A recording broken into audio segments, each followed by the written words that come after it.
Two actually happened. One is completely made up. The catch, they're all written the same way. So you can't just go by how it sounds. You have to go by how it feels. Let's go.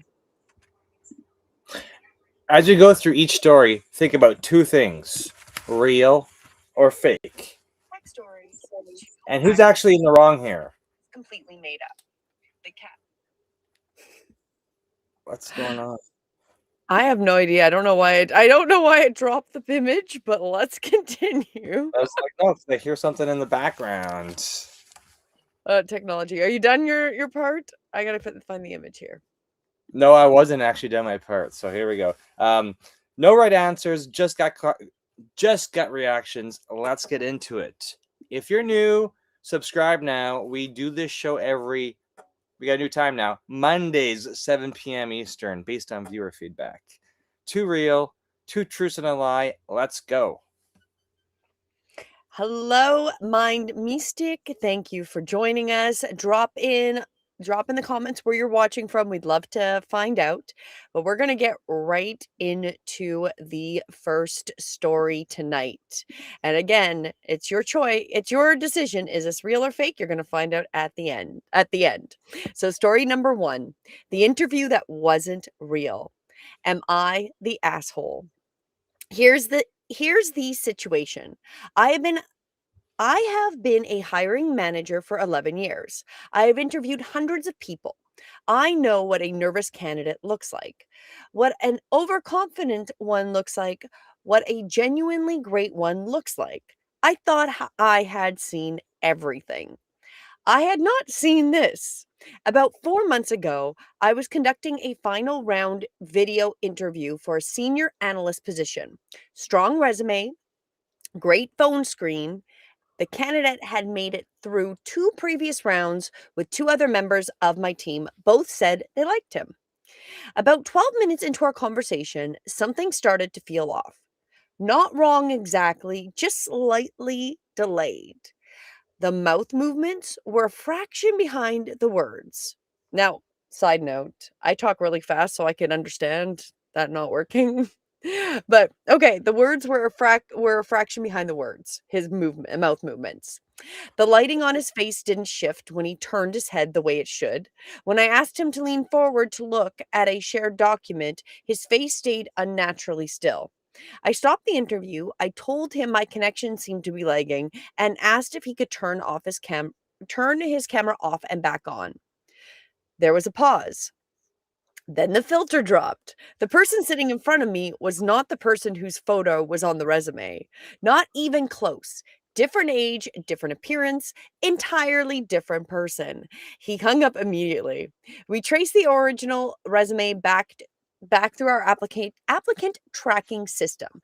The real candidate whose identity had apparently been used without his knowledge was contacted. He had no idea. His LinkedIn, his headshot, his work history had been scrapped and handed to someone else to interview behind a real-time AI face filter. Our HR policy had nothing in it about this because when we wrote it, this wasn't possible yet. We reported it, we updated the policy. We now require candidates to complete a specific live physical gesture at the start of every video interview. But here is what I cannot stop thinking about. He made it through 2 rounds. 2 experienced people on my team looked at him for a combined 40 minutes and never noticed. So am I the asshole for not catching it sooner, or has hiring just become something we don't actually know how to do anymore? Is this actually my question is this actually technically possible right now? And I want to say no, but it likely is, just based on the stuff you've been showing me off the China Observer. Exactly. If in honesty, if I wasn't watching the China Observer, I might not think it's real, but we do know that there's the filter thing has just blown up. So a lot Wow. of people went online and then they get these filters to look like completely different people. And then when the filters drop, they're like, holy, because does not look like that same person, right? Plus, since I've been hanging out with so many people around the world, I know there's people who charge money to make you video clones. Hmm. Plus, since I follow them, I know that it's possible. I think I shared a story. I don't know if it was in this. I've shared a recent story where I know somebody was deep faked on a podcast like a being interviewed for a podcast, and like they're just based on a Zoom call, their face and their audio was used for nefarious reasons. It's just like it's just mind blowing. So It is. It really is. Well, and you gotta look at this like, okay, so the person that's interviewing, like, I get it. Like, you wouldn't necessarily think about that, right? You wouldn't be thinking these are people with these filters. However, I guess, now we have to really look at that because look, okay, COVID, everybody, maybe not everybody, but a lot of people saw the Zoom fails, like the one where it was like the judge, I think, that had the cat, or it was a lawyer that got like the cat I, face you stuck know on what? filter. And I went and tested that just to verify it's possible. I was like, how is this even possible? Oh wait, because that's fun. It's fun. Are they the asshole for not catching it sooner? I don't think so, because like you wouldn't know until you knew. So now you're like, okay, now there's other things, like I don't know if you've seen those videos where people are applying for like job interviews and using like having windows pop up and stuff like that. Like there's just you Well, don't even know what. we've also seen, sorry not to cut you off, but, No, we've no. also seen people that are using AI live in their interview too, so then they wanna see what your desktop looks like, that you're not using that, like, we have all these things that didn't exist even let's So look back, like, literally 7 years ago, this stuff didn't exist. Not to this extent, right? no, so we don't even know. Literally, we don't even know what's possible until we're shown what's possible. And now So I guess what would make you the asshole would be not learning from this, right? Knowing this is now like if you're an HR manager or hiring and now you know there's a possibility, you become the asshole if you don't decide to do something because this is not going to probably go away. You're going to have to be more due diligent, especially if you do hire remote workers. You might have to have that they physically show up in the office before they can get hired, right? That you actually see that person and touch that person, reach out and touch them, right? So, since two experienced people miss this over 40 minutes, what does that tell us about how much we truly trust video?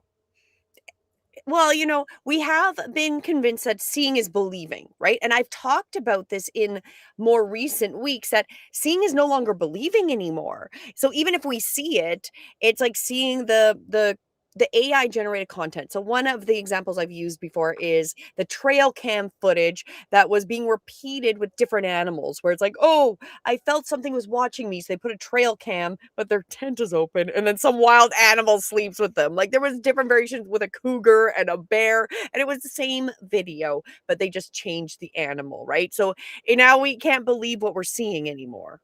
Nope, not at all. Not at all. So I guess, Mike, what is your verdict? Do you think this was real or fake? What is your what it no, actually first, were they the asshole? Yes or no? I think you said they weren't, but I wanna I would confirm that, say and not then I'll the tell you asshole, what the verdicts were. not the asshole. They did.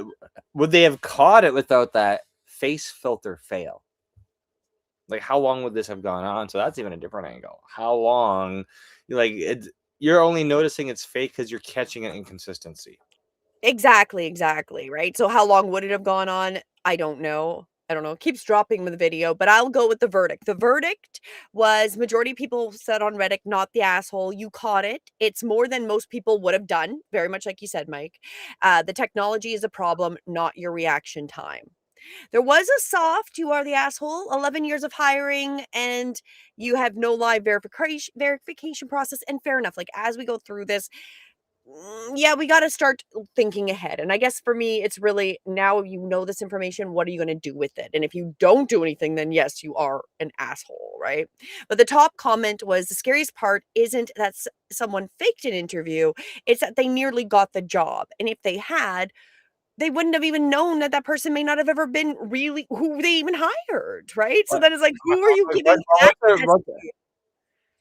like, what's the whole purpose? Like, why would somebody be faking as somebody else to get like, I'm like, what's the actual true intent? Or is it The actually motivation, something right? more nefarious because they were like, "Oh, wait, we can" was that just confirming that they could, like, impersonate anybody at that company, find out who's really working at that like, I'm just like, I'm thinking about the whole To hacking hack the aspect. company because now they're inside and they're part of, like, it's They have very much scary. email addresses that work probably, right? And they know Yeah. how like, I'm just like, "Hey, this It is a it super." a you actually have more questions about it being much more nefarious, really, Mhm, especially if mhm. the person that they tracked it back to had no idea this like, it wasn't like they hired them to go do the interview, right? Now that's a whole 'nother level, hiring somebody to essentially perform as you for an interview, that didn't even happen, right? So then it does go down the nefarious. So I guess keep it in mind and put it in the comments. Do you think this first story was fake or real? Let's continue to the next story. Okay. He was watching her family photos for 19 months. She had no idea.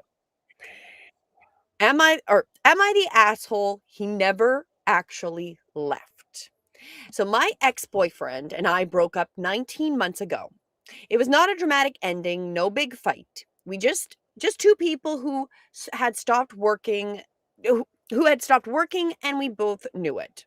So like, yeah, stop working.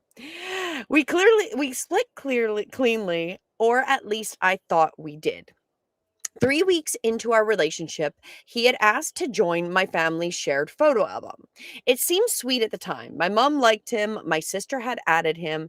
It was the kind of thing you do when you think someone is going to be around for a long time.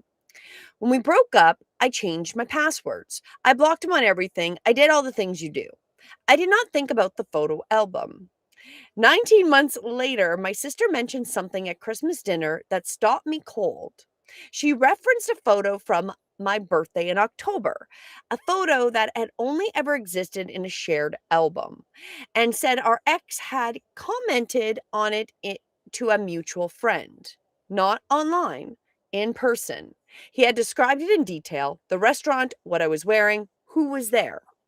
I went into the album settings that night. He was still there, listed as a member, access never revoked. 19 months of my family's life, my niece's first birthday, my parents' anniversary trip, my sister's pregnancy announcements, my new relationship, all of them visible to him. He had never liked a single photo, never commented, never made himself known. He just watched. When I removed him, he texted me within 4 minutes, just 2 words, "Caught me." I did not respond. I have not heard from him since. My family is upset, mostly at themselves for not thinking to check. My sister feels sick about the pregnancy announcement. My mother cannot stop apologizing even though she didn't do anything wrong. I feel like the last 19 months of my life have been watched by someone I thought I had left behind. So am I the asshole for not checking the albums? Or is "caught me" the most chilling thing a person can text someone they were supposed that they were supposed to be over?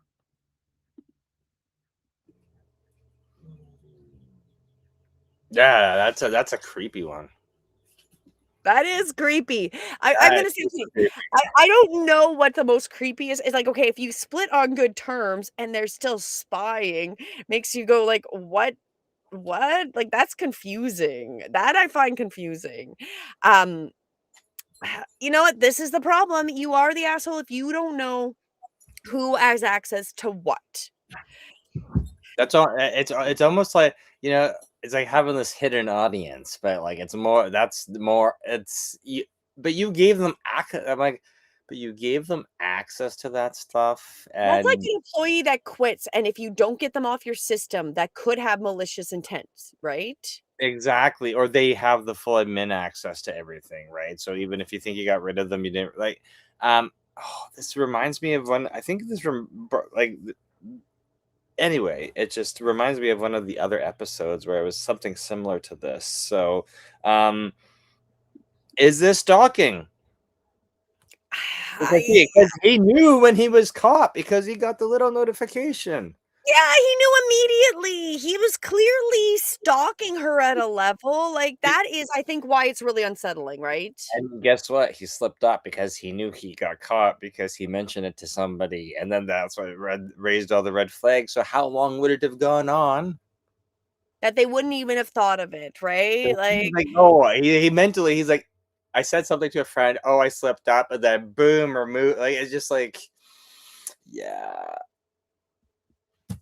it yeah. is. It's like that's the problem with anything. Any systems you have, you know, and removing I guess we now like this sounds heartless, but we almost have to think of everybody we invite into our lives as like you have an admin account, whether it's your internet at your house or whatever it is, your admin, and every person is now a user. So even if they're a boyfriend or a girlfriend, they're a user, and you need to know what that user has access to. You know what? And it's a very transactional at a level now, right? I got an example, something that I've just looked at over the last couple days, right? Because I'm troubleshooting a folder permission issue on OneDrive for somebody, right? And when I had them step through what they're doing, they're just like, I'm just sharing the folder with this other person's email address. And I'm like, and I've had to do it a couple times. And when I looked today at the admin settings, um, it's been shared a ton. So of course, whenever they run into an issue, it's like, oh, we're just sharing it with you. And it's like you've got anybody. There's like 12 links of it being shared out there in the public, and there's not any real way to revoke that control unless you go cancel all 12 different like shared URLs, right? So people set up stuff and then just forget about it. And then you have all these open-ended pieces, and then you wonder why you get hacked, right? Like, it was Or actually weird across a stuff, video. It weird stuff, right? Yeah, we're exactly. Well, it was like a side note of a story of a creator, 20 years on YouTube or almost 20 years, right? And she had been making all this content, had a decent following, like 70, 80,000 people, open a new business email. I don't know what she did, but somehow she ended up losing her main email address simultaneously overnight when she opened a new email address and lost access to her YouTube channel. And it's like, what backdoor, what weird thing did you do, right? That you didn't know that was just waiting to be exposed, right? Unfortunately. But I guess we go down, Mike. What do you think? What do you think? Or do you think they were the asshole or not the asshole? And then I'll tell you what the Reddit verdict. No, it's kind of like both. I think it's split, but because I'm like, who in our fan? He asked to join it. Mom agreed. Her sister added him, so it was not like she, I think everybody's implicated. Fair enough, because it wasn't technically I, if her I don't sister think had I don't added, think she's not the one controlling the I don't account, think she did right? it. It says there in the script that her sister did it. Her sister Yeah, added yeah, him. yeah, her sister added, so obviously she's not the admin on the account.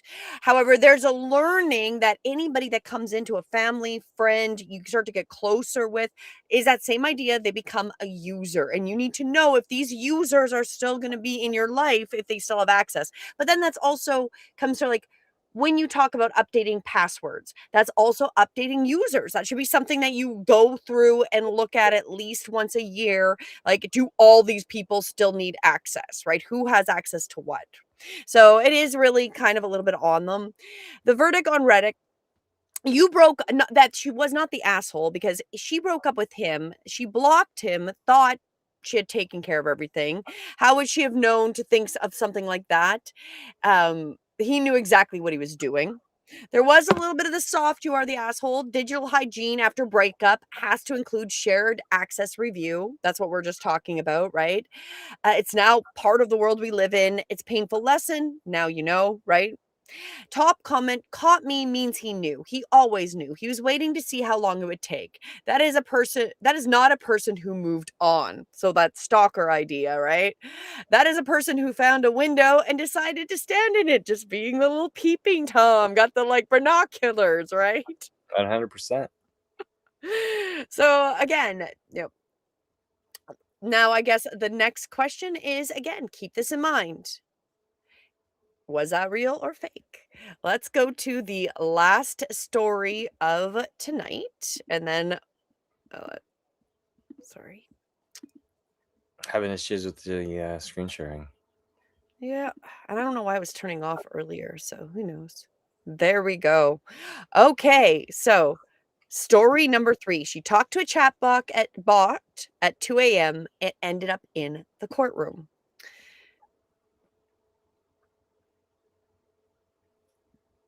This is the last one. I'm going to start it by saying I'm not one who falls apart easily. So am I the asshole? As I have been through things, I kept it together through a marriage that stopped working, through a separation that stretched out for 2 years, through the process of watching someone who was supposed to love me try to dismantle everything I built. I thought I had been careful. I thought I had protected myself. About 8 months ago, before my separation, I had started using an AI therapy chatbot. I wanted it I want to be clear about what it was. It was not a licensed therapist. It was not a clinical tool. It was an app, a conversation app.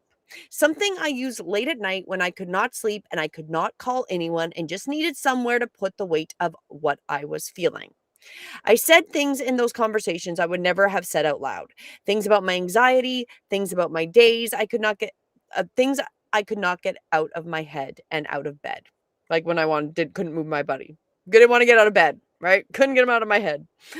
Things that I was afraid I was becoming. The kind of honesty you can only manage when you believe absolutely no one is listening. So it kind of sounds like that being watched, right? Where you're just ranting to whatever technology, anything that you want to say, right? 7 months into the custody proceedings, my ex husband's lawyer submitted a motion I had never seen before. They had subpoenaed the chatbot company. The chatbot company had complied. 14 months of conversation logs. Every message I sent at 2 in the morning when I was at my lowest. Every fear I had typed into a screen because I thought it was disappearing into nothing. It was submitted as evidence of my mental fitness as a parent. My lawyer told me she had never seen anything like this, that there was no established precedent, that the terms of the service of the app did not include a clause about legal compliance and the data disclosure, buried in language so dense that nobody reads it. Nobody reads it because nobody thinks their 2 a.m. conversations with a chatbot is going to end up in a family court filing.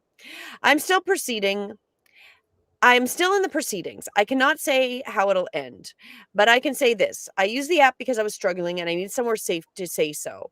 The safest place I could find turned out not to be safe at all. So am I the asshole for not reading the terms of service, or is there something deeply wrong with this world where your most private thoughts can be subpoenaed and used against you in the courtroom? I guess this actually makes me think of right up the bat, like a journal, right? Journals maybe, and then you go burn it before they hide it, because maybe that's the way we have to. 100%. This is like not expecting Alexa or any of those things in your life to not be recording everything you say. Like And we've they can had be used against you at any point and any time. Whatever you said can be used against you. And I'm not gonna lie, I have raged at AI. And then I'm like, if this is used against me, all of those alphabet letter agencies think I'm probably insane. except all the accounts are in my name, so there you go. Yeah, so they think you're insane. See, that's how you do it. You blame it on your spouse. Especially so um Oh, go ahead. here's the Um, Oh, no, no, no, I just sorry. I just I- had thought of, like, if I go too crazy, they'll just come and take you away. that's why the chatbots aren't supposed to give you any legal help or medical help or anything like that because people have gone crazy and done stuff. So now how tools used to be, how chatbots used to be, how ChatGPT, all these things used to be, have been tainted based on the fact that people have gone crazy, and now it's Yeah. like, oh well, we can't give you a, they're if you've used one, if you get angry with it or start whatever, it's gonna tell you to take a break. Now, the soft stuff is take a break, or a session limit has been exceeded.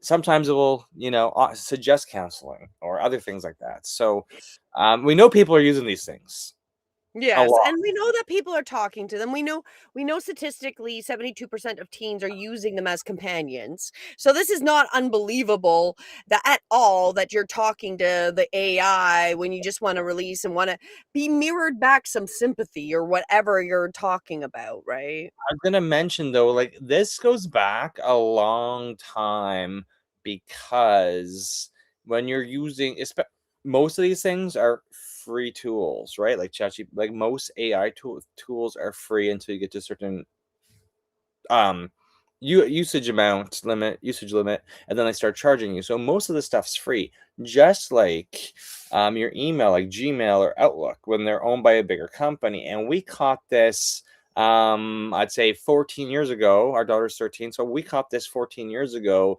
when because we're using Gmail for your email service, you started getting ads based on the fact that you were starting to get like emails about being pregnant or having a newborn, a new baby, et cetera, et Yes, cetera. and so Even that was the soft rollout of that stuff, right? exactly. So back then, your emails were already any free service. Your emails are being collected for data selling, for Yeah. ad to sell to advertisers. So it's like we issue the asshole for not reading the fine print. Well, we Well, you're a little bit of an asshole if you don't know it can be used against you, because we also know that oh my there was god, actually an oh, example of where they've already pulled it up. What was it? There was just something I was just gonna say, and every time I've already lost that thought, but there has been already examples. Oh, hiring. I had heard, I don't think this doesn't seem to be popular, but there was somebody who reported that whoever they had applied to, whatever business recruiting, they wanted to see the chats with their chat bots, essentially like with AI, like Chat GPT or whatever. The company that was hiring them wanted to see like some of the messages.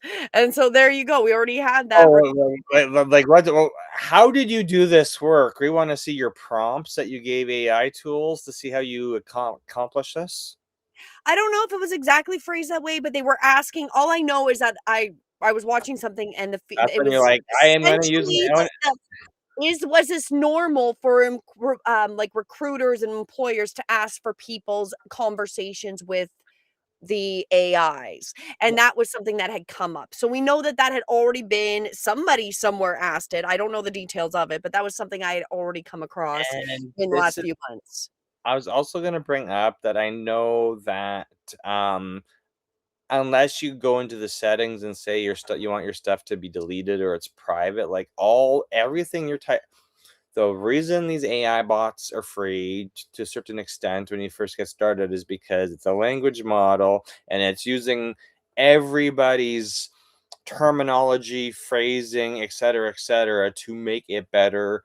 It's just they're just collecting data is what they're Yep. doing. And if that stuff, if any of these, there's already been reports of businesses who have data breaches because the employees are like, hey, well, I'm just going to dump all of our just going to dump all of our PDFs, all of our knowledge bases, et cetera, et cetera, et cetera, into ChatGPT and have it come up with the answers for me. Yet they've literally just deposited all the confidential company secrets into ChatGPT, and that is now all searchable on the internet.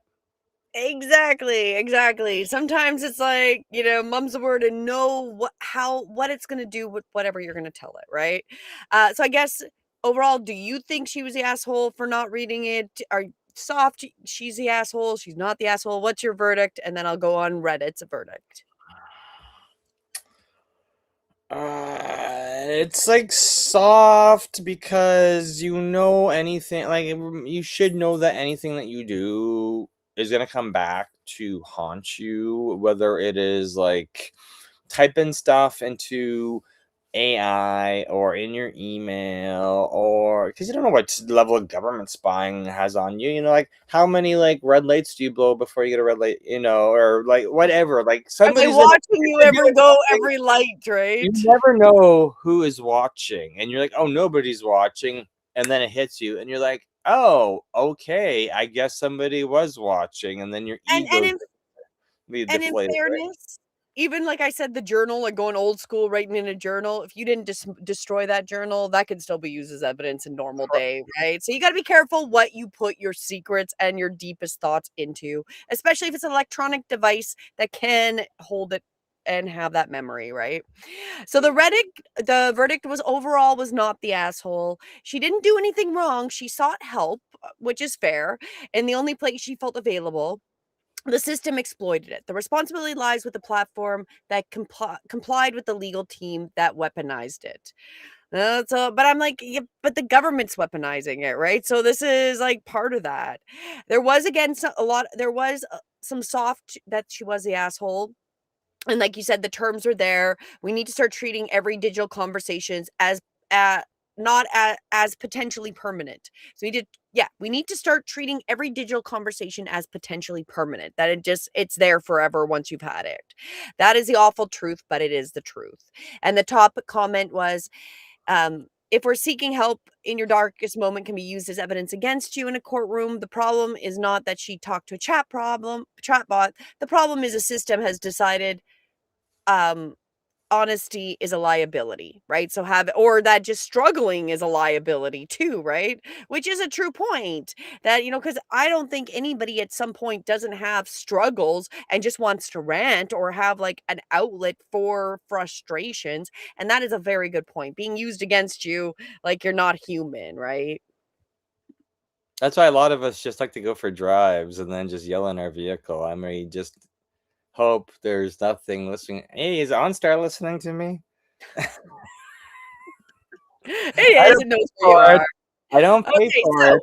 But every time I turn my truck on, I get that email saying, "Come on, dude, you still haven't done your air tire pressure or whatever," right? So it's truck's still spying on. on you. Yeah, and it knows, and the AIs are building up that you are very, like, not a good human, you're not maintaining this appropriately. It's making the notes in the back.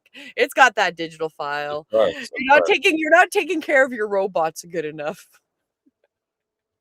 Okay, so on that, now it's time to guess which of these are fake. So we'll go over them again. I'm going to see if did I close already one of the images. Okay, well, I'll just go over each of the because I think I actually closed them by accident. Okay, so the first story we had this evening was about The the interview.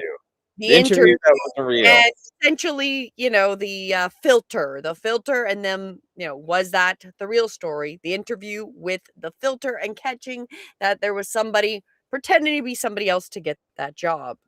Then our second story here tonight was the relationship breakup and the significant other still watching quietly through Shared a photo album. shared photo album, not making themselves known, but spying on the ex. And then this story here that she talked to the chatbot, and her conversation is being brought into the courts as um part of the separation process. So Mike, I'll give you a little moment and a little drum roll. Which do you think is real or fake, and drop it in the comments. Which ones do you guys think? Do you think number 1 is real or fake? Number 2, real or fake? Or number 3? Just drop the number in the comments. And what is your guess, Mike? I think story one's fake. Story 1 But fake. but Ah, but well, we got guests for also. We're hearing that in the comments as well. Number yeah. 1 was Mind Mystiques. Ooh. Somebody agrees with me this week. Okay, so final guess. The number 1. Okay, Mind Mystiques doubling down on number 1, and the fake story was actually the 3rd one. The That's my 3rd second guess. story was fake. So her private conversation being used in the custody battle is extremely believable and is probably something that will happen in the future. However, at this moment, I did not have evidence that that existed, so it is the fake story. I'm really surprised about that deep fake interview, actually. That's I think on why. all this other 3 seems real too. I'm like, number 1, come on, nobody's doing that. Oh, wait, they are doing that, and That is because it is a super unbelievable. It's weird and it's unbelievable because you bring up a lot of points, especially with that story where the actual person who they were pretending to be didn't know that he was in this interview, right? So this person duplicated to get an AI fake filter of somebody else to essentially get hired into that business. That sounds like spy versus spy. That sounds like the Chinese infiltration system, right? Which is probably true. Like, I'm going to say real life things are so much stranger than fiction. So that 100%. was, sorry, go ahead. I said 100%. Everything you never know with these tech stories. So this is why I like this format because you're like, ooh, this is creepy, and more creepy. Really. And as a side note, I've got to remember to say this at the beginning and get it part of the script that it doesn't mean when you watch this, our fake stories might have actually become real. So when we make these at the time that they go live, these are not real stories. Doesn't mean that in a few weeks or a month that these stories don't become actual Exactly. real stories. Exactly. We're just inspired by the AITA, the Am I the Asshole series that you hear about on other platforms because you're just like, wait a minute, people can't really be like that. Oh yes, they could be because we've met people, right? You And there's some good stories, and I like adding the fun of which one did we make up or did I make up for the week. So join us again. We will be live on Saturday with YouTube University. You can visit us at uh, iamoutubefamous.com or I am YouTube Famous on YouTube. If you're following us on Too Real, AITA, that's our at AITA, YouTube. it's a long title. AITA, Too Real, Two Truths and a Lie. It's We two will be shows. live. Two shows long. Exactly. We'll be live for episode 5 next Monday again, 7 p.m. So if you're watching us here, make sure you do subscribe so you'll be notified when we go live. And we will be going live on the social medias you're watching as well. So do subscribe there as well. I can say as well about 5 different times. So as always, we hope you enjoyed, learned something, and realize that you only become the asshole when you don't learn from the situations other people mess up on. Then you become the asshole. So if you know better, these are the stories to help us learn better so we can make better steps and hopefully not end up in these type of situations. Exactly. That's episode 4 of Too Real. Did you get it this week? Because next episode, the line between real and fake gets even harder to find. See, Julie's doing real good to stump me. I was right the first. And if you guess it right, let us know. Leave a comment about if you got. Hey, if you got some story examples, leave those leave those comments as well. Or let us know because we need to get creepier and creepier with these technology stories. I know we can do it. Exactly, exactly. So thank you everybody again, and we will see you next Monday, same time, same place, 7 p.m. Eastern.